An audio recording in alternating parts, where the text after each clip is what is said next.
ராவணா பார்வையாளர்கள், தமிழ் உறவுகள் மற்றும் ராவண நல விரும்பிகளுக்கு வணக்கம்.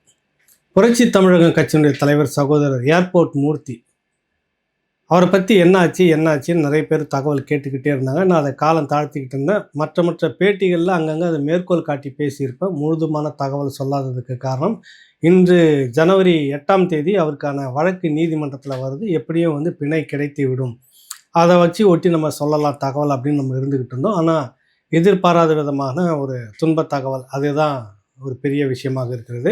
மீண்டும் 19ஆம் ஜனவரி 19ஆம் தேதி பொங்கல் எல்லாம் முடிந்து அவருடைய வழக்கு தள்ளி வைக்கப்பட்டிருக்கிறதா அவருடைய தரப்பு வழக்கறிஞர் சொல்லியிருந்தாங்க. கடந்த 2025 செப்டம்பர் மாதம் 6ஆம் தேதி அன்னைக்கு டிஜிபி அலுவலகத்தின் முன்பாக ஒரு தகராறு நடக்கிறது. விடுதலை சிறுத்தைகள் கட்சியை சேர்ந்த 4-5 பேர் சேர்ந்து இவர் தாக்குறாங்க. இவர் தற்காப்புக்காக ஒரு சின்ன கத்தியை வச்சுட்டு கிழிக்கிறாரு. 2 தரப்பும் வழக்கு கொடுக்குறாங்க. அடுத்த ஒரு நாள் கிட்டத்தட்ட 7ஆம் தேதி அன்னைக்கு இரவு அவரை கைது பண்ணுறாங்க. அந்த தரப்பில் கைது பண்ணலை. மருத்துவமனையில் இருந்துட்டு நேராக விடுவிச்சிருந்தாங்க. இவரை மட்டும் கைது பண்ணி கொண்டு வந்தாங்க. ராயப்பேட்டை மருத்துவமனையில் மருத்துவ சோதனைக்காக இருக்கும்போது அவருடைய நிலைமைகள்லாம் மோசமாக இருக்கிறது. ஏற்கனவே அவருக்கு பிபி, சுகர் இது எல்லாமே நிறைய இருக்குது. ஹார்ட் பிரச்சனையும் இருக்குது அவருக்கு. அங்கே மயக்க நிலை ஒரு மாதிரி வந்தோடனே இது இங்கே வச்சு இனிமேல் பண்ண முடியாதுன்னு சொல்லிட்டு அவசரமாக ஸ்டான்லி மருத்துவமனைக்கு அனுப்பி வைக்கிறாங்க. ஸ்டான்லி மருத்துவமனையில் அந்த சோதனைகள்லாம் எடுத்த போது பார்த்தீங்கன்னாக்கா ஒரு மோசமான நிலையில் இருக்குது. கிட்டத்தட்ட 13 வகையான பரிசோதனை பண்ணணும். ஐசியு வார்டுக்குள்ளே, மிக தீவிர சிகிச்சை பிரிவுக்குள்ளே வச்சு இவரை கண்காணிக்கப்பட வேண்டும் அப்படின்னு மருத்துவர்களே குறிப்பு எழுதுகிறாங்க. அரசு தரப்பு மருத்துவர்களே. அவங்க பெரிய இவருக்கெல்லாம் செல்வாக்கெல்லாம் பயன்படுத்தலாம் அந்த மாதிரி கேட்கல. எதேச்சும் அவர் பண்ண உடனே ஹார்ட்டில் ப்ராப்ளம் இருக்குது, அவருக்கு சுகர் ரொம்ப ரொம்ப மோசமான நிலைக்கு வந்திருக்கிறது. அதனால் இதிலேருந்து ரெக்கவரி பண்ண ஒரு 13 விதமான மருத்துவ பரிசோதனை பண்ணணும், ஐசியூவில் தான் வச்சுக்கணும்னு சொல்லிட்டு வெளியில் தகவல்லாம் செய்தியெல்லாம் வந்துடுச்சு. ஆனால் காவல்துறை விடாமல் நெருக்கிக்கிட்டே இருந்தது. அடுத்த நாள் காலையில் பொழுது விடியது. காவல்துறை போகிறாங்க, வராங்க, பேசுகிறாங்க, இதெல்லாம் நடந்துக்கிட்டே இருக்குது. ஏன்னா திடீர்னு பார்த்தா 11 மணி வாக்கிலெல்லாம் அவர் டேக் ஓவர் பண்ணிவிட்டு இல்லை நாங்கள் தான் அவருக்கு ஒன்றும் பிரச்சனை இல்லைன்ற மாதிரி ஒரு இது மாறுது. 4 மணிக்கு வண்டியில் ஏற்றி கொண்டு வந்துட்டு வழியிலே காத்திருக்க வச்சு 4 மணிக்கு நீதிமன்றத்தில் கொண்டுட்டு வராங்க, நிறுத்துகிறாங்க.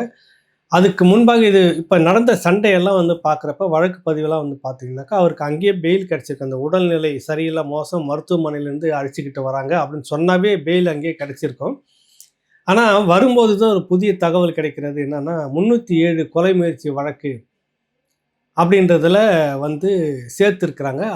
அந்த வழக்கு சேர்த்த உடனே இது கீழமை நீதிமன்றத்தில் தான் ஒரு பண்ணுறாங்க. வழக்கு பதிவு செய்தது திருவல்லிக்கேணி காவல் நிலையம், சாதாரண அடிதழி வழக்கு. கீழமை நீதிமன்றத்தில் நிறுத்துகிறாங்க. அது கூடவே ஒரு வழக்கு இணைக்கிறாங்க, 307 கொலை முயற்சி. அது அந்த 307 வந்துட்டாவே அது இங்கே பெயில் கொடுக்க முடியாது, நீதிமன்றத்தில் தான், உயர்நீதிமன்றத்தில் தான் பெயில் அதுக்கு எடுத்துக்கணுன்றதால நீதிபதி ரிமாண்ட் பண்ணிடுறாரு. ரொம்ப நுணுக்கமாக திட்டமிட்டு காவல்துறை, இந்த திமுக அரசாங்கம் அவரை செய்திருக்குது. ஒரு பெரிய கொலை முயற்சிலாம் ஒன்றும் செய்யலை. நடு ரோட்டில் எவ்வளோ ரவுடித்தனம் நடக்குது, அந்த மாதிரிலாம் எதுவும் நடக்கலை. முழுக்க அவர் விடுதலை சிறுத்தைகள் மீது ஒரு விமர்சனத்தை வைக்கிறார் என்பதற்காக, இந்த அரசின் மீது விமர்சனம் வைக்கிறார்ன்ற ஒரு ஒற்றை காரணம் மட்டுமே அதுக்கு காரணம், வேற ஒன்றுமே இல்லை. சிறைச்சாலைக்கு போனாங்க. அப்புறம் அது பிற்பாடு ஆயிடுச்சு. தீபாவளியும் போயிடுச்சு. நவம்பரில் தீபாவளி வந்தது. அப்புறம் புத்தாண்டு வந்தது. அதுக்கு முன்னாடி பெயில் கிடைக்குன்னு பார்த்தாங்க. வழக்கு இழுத்துக்கிட்டே வந்தது. ஏன்னா ஒரு முறையும் நீதிமன்றத்தில் வரப்போ ஒரு காரணம், ஏற்கனவே இவர் மேலே இருக்கிற கொலை வழக்கெல்லாம் ஸ்டடி பண்ணணும் அப்படின்லாம் சொல்லிட்டு இருந்தாங்க. அதுக்குள்ளே 10ஆம் தேதி பார்த்தீங்கன்னாக்கா அவர் மேலே ஒரு 10 நாள் கழித்து அவர் மேலே குண்டாஸ் வழக்கு, குண்டர் தடுப்பு காவல் சட்டத்தை கொண்டு வந்திருந்தாங்க. அதுக்கு பிறகு 19ஆம் தேதி நவம்பரில் 19ஆம் தேதி நீதிமன்றத்துக்கு கொண்டுட்டு வராங்க. குண்டர் தடுப்பு சட்டத்துக்கு என்ன காரணம் சொல்ல வராங்கன்னா, ஒரு சிவில் டிஸ்ட்ரிபியூட்டிவ் வழக்கு விஷயத்தில் இவர் மிரட்டுறாரு, இந்த வழக்கு தான் இதுக்கு காரணம்னு ஒரு வாக்குமூலம் ஒருத்தர்கிட்ட புதுசாக வாங்கி கொண்டு வராங்க. நீதிபதி அது முழுக்க எல்லாத்தையும் படித்து பார்த்துட்டு இது ஒரு பொருந்தாத விஷயமாக இருக்குது, ஜோடிக்கப்பட்டதாக இருக்குது, இதை வழக்கு பதிவு செய்ய ஏற்க முடியாது, நான் இதை நிராகரிக்கிறேன்னு சொல்லிட்டார். எந்த வழக்கு குண்டர் சட்டத்துக்கு இவர்கள் காரணமாக காட்டுகிறார்களோ காவல்துறை, அந்த வழக்கு ஏற்புடையதல்லன்னு ரிஜெக்ட் பண்ணுறாரு. இருந்தாலும் அந்த அடிதடி வழக்கு கேஸ்ன்றதுக்காக நேராக கோர்ட்டில் கொண்டு போய் வச்சுட்டாங்க திருப்பி. இப்போ இந்த வழக்கு நடந்துக்கிட்டே இருக்குது. டிசம்பர் 1ஆம் தேதி அன்னைக்கு அது ஏற்கனவே ஒரு 3-4 மாதம் வேறு காரணங்களாக இவர் ஆழ்பணம் ரூமன்னு சொல்லுவாங்களே, அப்புறம் அது போட்டு பார்த்துருக்காங்க. அதுக்குள்ளே இன்னொரு பெட்டிஷன் போடுறாங்க. அவரோட உடல்நிலை மோசமாக இருக்கிறது, அந்த அடிப்படையில் வந்து அவருக்கு வந்து பெயில் கொடுக்கணும் அப்படின்றதுக்காக ஒன்று போடுறாங்க. அந்த வழக்கு அப்படியே இருக்குது. டிசம்பர் 1 வந்தது. 1 வந்த புது ஜட்ஜி 2 பேர் நீதியரசர்கள் 2 பேர், வேல்முருகன், ஜோதிராமன், அந்த நீதியரசர்கள் 2 பேரும் அங்கே பெஞ்சுக்கு வருது. அவங்க அப்போ தான் அந்த வழக்கை புதுசாக எடுக்கிறாங்க, ஸ்டடி பண்ணணும் அப்படின்றதுக்காக. அரசு தரப்பில் அப்பயும் ஒரு காரணம் சொல்கிறாங்க, இல்லை எங்களுக்கு இன்னும் வழக்கு அவர் மேலே என்னென்னலாம் இருக்குதுன்றதெல்லாம் பார்த்துட்டு வரணும், அதனால் எங்களுக்கு டைம் வேணும்னு அப்ஜெக்ஷன் பண்ணுறாங்க. ஏர்போர்ட் மூர்த்தி தரப்பில் வந்து ஒரு வழக்கம் இல்லை, ஏற்கனவே தெரிஞ்ச விஷயம் தான், இருக்கிற வழக்குகள்லாம் பெயிலபிள், ஜாமீன் கொடுக்கக்கூடிய வழக்காக தான் இருக்குது. இந்த 307க்கு மட்டும்தான் அங்கே அணுகி இருக்குது. இந்த விஷயத்தெல்லாம் சொல்ல வராங்க. இருந்தாலும் வந்துட்டு இது ஸ்டடி பண்ணணுன்றதுக்காக ஒரு 8 நாள் அவகாசமாக கொடுத்துட்டு 8ஆம் தேதி வைக்கிறாங்க. 1ஆம் தேதி இந்த வழக்கு வருது டிசம்பர், 8ஆம் தேதி திரும்ப வைக்கிறாங்க. 8ஆம் தேதியில் அரசு தரப்பு வழக்கறிஞர் திரும்ப தீவிரமாக வாதாடுறாங்க. அதெல்லாம் விடக்கூடாது, நிறைய வழக்கு என்ன ஏதுன்னு ஸ்டடி பண்ணி உங்களுக்கு வந்து நாங்கள் சொல்கிறோம், எங்களுக்கு அவகாசம் வேணும். சரி, எப்போ உடனே வச்சுக்கலாம், அடுத்த வாரம் வச்சுக்கலாம்னா, இல்லை ஆனால் எங்களுக்கு இன்னும் டைம் வேணும் அப்படின்றப்ப அதுக்குள்ளே நீதிமன்ற லீவெல்லாம் வருது. உங்களுக்கு ஜனவரி 1ஆம் தேதி, ஜனவரி 8ஆம் தேதி இந்த வழக்கு அப்படின்னு 4 வாரம் தள்ளி வைக்கிறாங்க. ஒரு அரசு என்னெல்லாம் செய்யுதுன்றதை பாருங்கள். இன்னைக்கு ஜனவரி 8ஆம் தேதி, இதற்கு முன்பாகவே கடந்த மாதம் 9ஆம் தேதி, டிசம்பர் மாதம் 9ஆம் தேதி இந்த பெட்டிஷன் வந்ததில் 8ஆம் தேதி நீதிமன்றத்துக்கு வந்தது டிசம்பர் மாதம். அதற்கு அடுத்த நாளே அவருடைய உடல்நிலை எப்படி இருக்குன்னா, சிறைத்துறை மருத்துவர்கள் வந்து பரிசோதிக்கிறாங்க. சுகர் நிலை ரொம்ப மோசமாக இருக்குது, ரத்த அழுத்தமும் மோசமாக இருக்கிறது, இதய பிரச்சனையும் இருக்குது, மருத்துவம் எடுத்துக்கிட்டு இருக்கிறாருன்னு ரிப்போர்ட்லாம் சொல்லி, ரிப்போர்ட் அதில் இருக்குது. அதை இன்னைக்கு நீதிமன்றத்துக்கு வந்து அவங்க கொடுக்கணும். அரசு சிறைத்துறை சார்பாக, அதாவது அரசு சார்பாக நீதிமன்றத்தில் ஒப்படைச்சிருந்தாங்கனாக்கா அவருக்கு இன்றைக்கி பெயில் வந்து கிடைச்சிருக்கும். ஆனால் ஒப்படைக்கவே இல்லை. இன்னைக்கு வழக்கு வருது. ஏர்போர்ட் மூர்த்தி தரப்பில் மூத்த வழக்கறிஞர் சங்கர் அவர்களும் கிருவன் அவர்களும் வாதாடுறாங்க. இவங்க தரப்பு வழக்கறிஞர் ஏற்கனவே நாங்கள் வந்து அவருக்கு வந்து உடல்நிலை மோசமாக இருக்குது, அந்த கிரவுண்ட் அடிப்படையில் தான் நாங்கள் தற்காலிகமாக மருத்துவத்துக்காக தான் கேட்குறோம், இதை அவசரமாக நீங்கள் எடுத்துக்கிட்டு விசாரிக்கணும், இதை அவசரமாக அவர் வெளியிடுறதுக்கான வழியை செய்யணும் அப்படின்னு கேட்குறப்ப, இந்த அரசு தரப்பு வழக்கறிஞர் வந்து என்ன சொல்கிறாரு, அந்த பழைய ரிப்போர்ட்டு கடந்த ரொம்ப நாளுக்கு முன்னாடி எடுத்த ரிப்போர்ட்டு சிறைத்துறையில் லேட்டஸ்ட் ரிப்போர்ட் என்னன்றதை பார்க்கணும், நாங்கள் அதை வச்சு தான் நாங்கள் சொல்ல முடியும், தவிர இந்த வழக்கு விசாரணையெல்லாம் ஒன்றும் வேறு என்னென்ன வழக்குன்றதை திரும்ப நாங்கள் ஸ்டடி பண்ணணும், அதுக்கு எங்களுக்கு அவகாசம் வேணும் அப்படின்னு சொல்லிட்டு கேட்குறாங்க. சரி, 12ஆம் தேதி வச்சுக்கலாம் அப்படின்னு கேட்குறாங்க. ஏர்போர்ட் மூர்த்தி தரவில் ரொம்ப நாள் தள்ளி போகாதீங்க, ஏற்கனவே இருந்துக்கிட்டு நாள் தள்ளி வந்துட்டுருக்கு, ஒரு சாதாரண வழக்கு இது, இதன் மேலே இவ்வளோ ஒரு அரசியல் பழிவாங்க நோக்கம்லாம் இருக்குது அப்படின்றப்ப அந்த ஆர்குமெண்ட்டுக்கே அங்கே வாய்ப்பு இல்லை, நாங்கள் அதை அப்ஜெக்ஷன் பண்ணுறோம், லேட்டஸ்ட்டான இப்போதும் எடுத்த சிறைத்துறையில் எடுத்த இந்த ரிப்போர்ட் என்னான்றதை பார்க்கணும், அதனால் எங்களுக்கு அது அவகாசம் திரும்ப என்னான்னு பார்த்து சொல்கிறதுக்கு அவகாசம் வேணும், பொங்கல்லாம் முடிஞ்ச பிற்பாடு 19ஆம் தேதி வச்சுக்கலான்னு அரசு தரப்பில் சொல்லுது. வேறு வழியிலன்னு நீதியரசர்களும் வந்து 19ஆம் தேதி இந்த வழக்குன்னு வச்சுருக்கிறாங்க. நமக்கு வர கேள்வி என்னென்னா, ஒரு சாதாரண ரோட்டில் நடந்த அடித்தடி வழக்கு, ஊர் முழுக்க கூடி பார்த்தது, தன் தற்காப்புக்காக அவர் வந்து கத்தியால் வந்து கீறுறாரு, அதில் சிறு காயம் வருது, அது வந்து போயிருந்தால் நேரம் வந்துட்டுருக்கலாம். இதை விட மோசமான குற்றவாளிகள்லாம் உடனுக்குடனே வெளியில் வர முடியுது, ஏன் ஏர்போர்ட் மூர்த்தி மட்டும் வர முடியவில்லை? செப்டம்பர், அக்டோபர், நவம்பர், டிசம்பர், ஜனவரி வந்துருச்சு, கிட்டத்தட்ட 4 மாதங்கள், 120 நாட்களில் கடந்துக்கிட்டு இருக்குது. எந்த அடிப்படையில் அவர் வந்து சிறைக்குள்ளே வச்சுருக்காங்க எல்லாருக்குமே கண் கூட தெரியுது.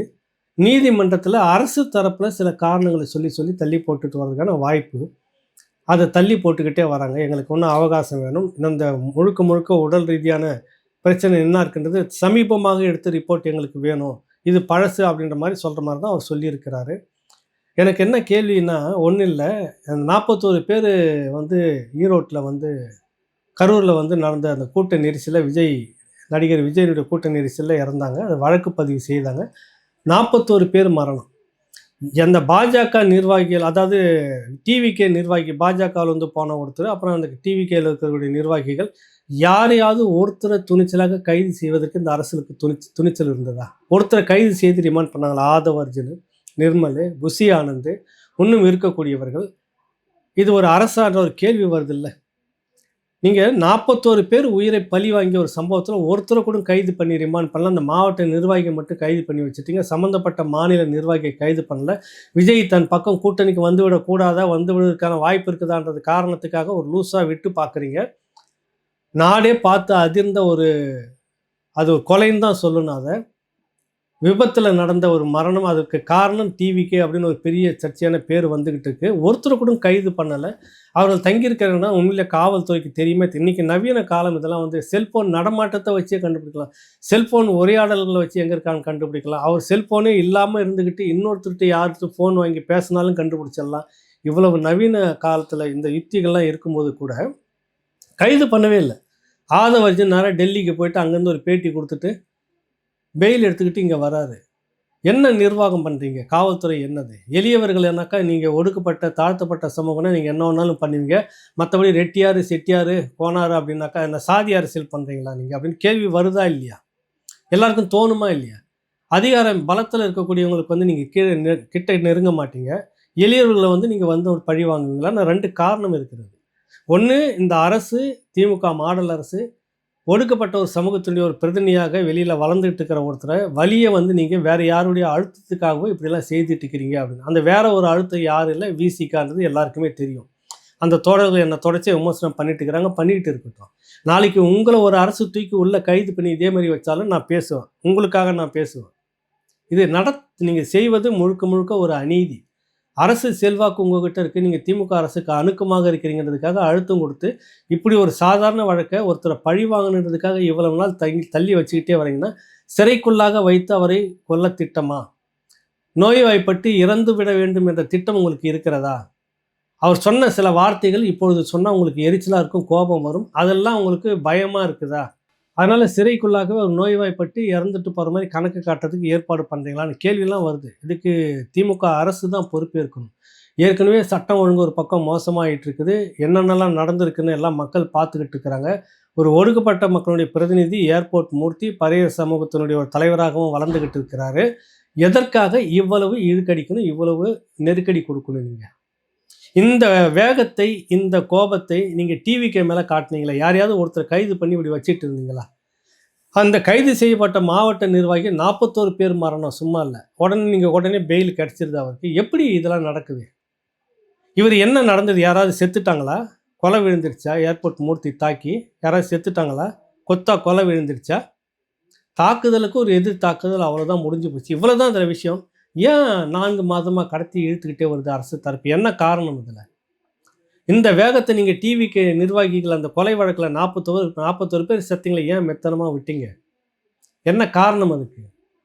ஏன் விஜய் கட்சியில் மாநில பொறுப்பில் இருக்கக்கூடிய அத்தனை பேர் வழக்கில் சேர்த்தீங்களே, ஒருத்தர் கூட கைது பண்ணவே இல்லை, பெயிலில் வந்தாங்க அவங்க.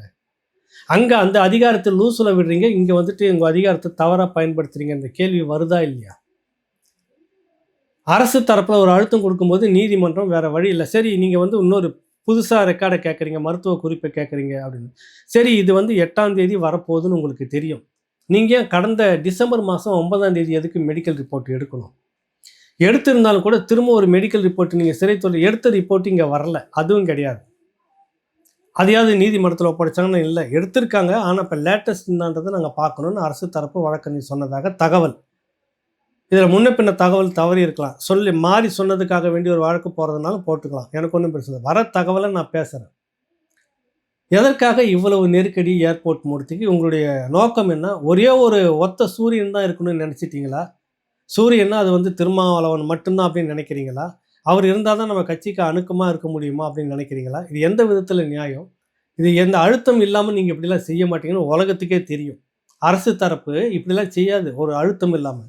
ஏன்னா 41 பேர் இறக்குறான், அதில் வந்து சம்மந்தப்பட்ட ஒரு மாவட்ட நிர்வாகி கைது பண்ணுறீங்க, அடுத்த வாரமே அவருக்கு பெயில் கிடைக்குது, வெளியில் வந்து சுதந்திரமாக இருந்துட்டு இருக்கிறாங்க. இன்னும் முக்கிய நிர்வாகிகள்லாம் அரெஸ்ட் ஆகாதவே பெயில் எடுத்துகிட்டு போகிறாங்க. இந்த விஷயத்துக்கு, ஏர்போர்ட் விஷயத்துக்கு டிஜிபி ஆஃபீஸுக்கு முன்னாடி நடக்குது, சட்டம் ஒழுங்கு சந்தி சிரிக்குது, நாடே பார்த்து உங்களுக்கு காரி துப்புது. இந்த வழக்கில் நீங்கள் அவரே கைது பண்ணுறீங்க, அதுக்கும் துப்புது. இப்போ இத்தனை மாதம் வச்சு இழுத்துக்கிட்டு இருக்கிறீங்க.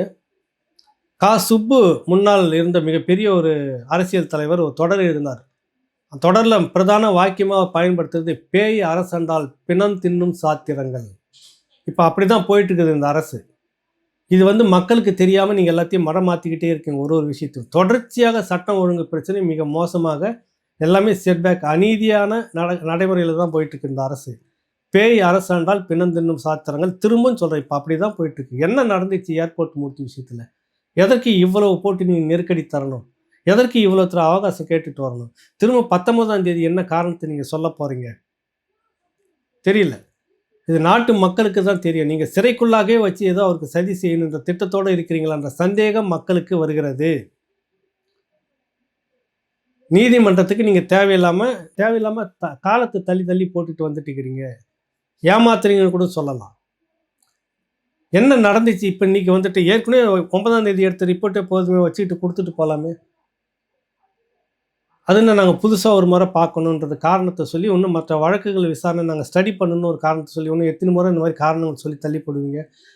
இதில் இன்னொரு விஷயத்தை சேர்த்து சொல்லணும். ஏர்போர்ட் மூர்த்தி வந்து இந்துத்துவா பி டீமு யாரே சொன்னாங்க. ஒரு பாஜக நிர்வாகி கூட இது வரைக்கும் வந்து பேசலை, பார்க்கல சிறையில். இது விஷயமாக ஒரு அநீதின்னு எதுவும் பேசவே இல்லை. ஏன்னா இவர் தான் போயிட்டு சால்வை போட்டு பாஜக நிர்வாகிகள் வாங்கண்ணே வாங்க உட்காருங்கன்னு கொண்டாடிட்டார்ல. புரியுதில்ல உங்களுக்கு? எப்படி பாஜக நிர்வாகி வருவாங்க? ஒரு பாஜக நிர்வாகியும் வரல. அப்புறம் நீங்கள் இவ்வளோ நாளாக சொல்லிட்டு இருந்த ஒரு இந்துத்துவா பி டீம் வரணும் இல்லை? அவங்க விழுந்தடிச்சு பாஜக வந்து களத்தில் இறங்கி ஏர்போர்ட் மூர்த்திக்காக வேலை செய்திருக்கணும் இல்லை? அவங்களுக்கு ஏர்போர்ட் மூர்த்தி தேவையில்லை, திருமாவளவனே போதும் நமக்கு பல வேலைகளை செய்கிறது அப்படின்னு நினச்சிருக்கலாம். ஒடுக்கப்பட்ட மக்கள் சமூகத்திலேருந்து அந்த பிரதிநிதியை நம்ம பயன்படுத்திக்கலாம், இல்லை வேறு ஏதோ நினச்சிருக்கலாம்.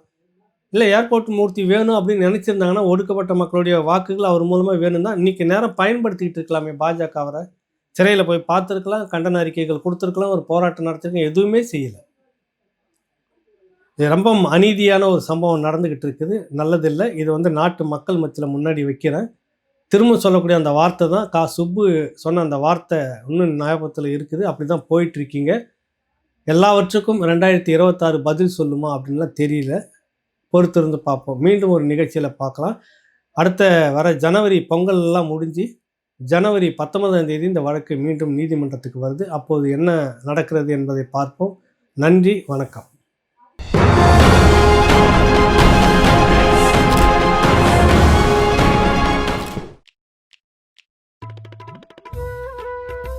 சார் ரெடினா சொல்லுங்க சார். ரோலிங் போயிடலாம். போலாமா சார்? ரெடி. ரோலிங். ரோலிங்.